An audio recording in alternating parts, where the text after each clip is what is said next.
एक ऐसे ठंडे ठार शरबत की रेसिपी जो आपकी बॉडी में एसी कूलर लगा देगी और आपकी अंदरूनी निज़ाम को ठंडक पहुंचाएगी, मतलब कि मैदे को ठंडक पहुंचाएगी और जिगर की गर्मी को ये दूर करेगी।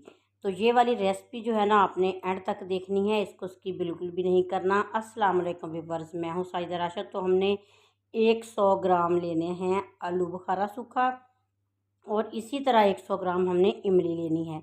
तमाम चीज़ें हम वज़न लेंगे। 100 ग्राम हमने लेना है अनारदाना। तीनों चीज़ों को हमने ना पानी में भिगो के तकरीबन आधे घंटे के लिए रख देना है।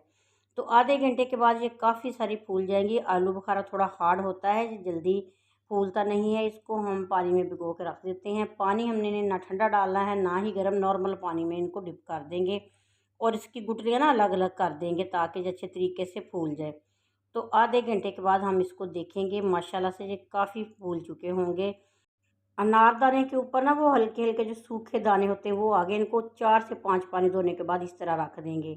तो आधे घंटे के बाद ये देखें किस तरीके से फूल चुके हैं, सॉफ्ट हो चुके हैं। अब आसानी के साथ इनकी ना गुठलियाँ अलग हो जाएंगी।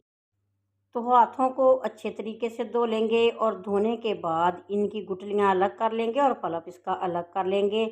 और गुठलियों को हमने फेंकना नहीं है, फिर से थोड़ा सा पानी डाल के ना इनको हमने जो इसके अंदर रह गया ना वो गूदा वगैरह, वो उसको भी हमने इसी में शिफ्ट कर लेना। तो बर्तन छोटा था, मैंने इसमें बड़े बर्तन में शिफ्ट करके आलू बुखारे का पल्प उतार लिया। ये तकरीबन 1 प्याली के बराबर है। इसी तरह हमने इमली की गुठलियाँ भी अलग कर लेनी है। इनकी जैकेट वगैरह जो है ना, छिलका वगैरह, उसको भी हमने रिमूव कर देना है।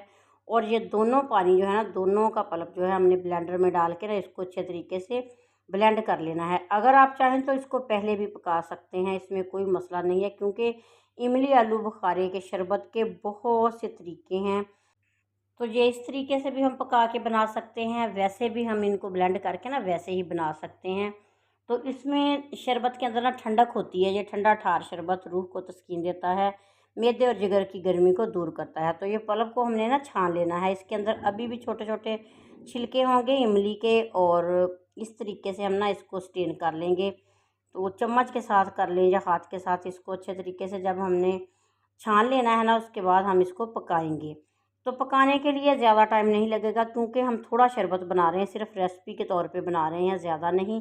तो इसके छिलके हमने ना फेंक देने हैं। और जो जग के अंदर अभी पल्प है उसमें थोड़ा सा पानी डाल के ना हंगाल सा, तो वो भी इसमें डाल लेंगे।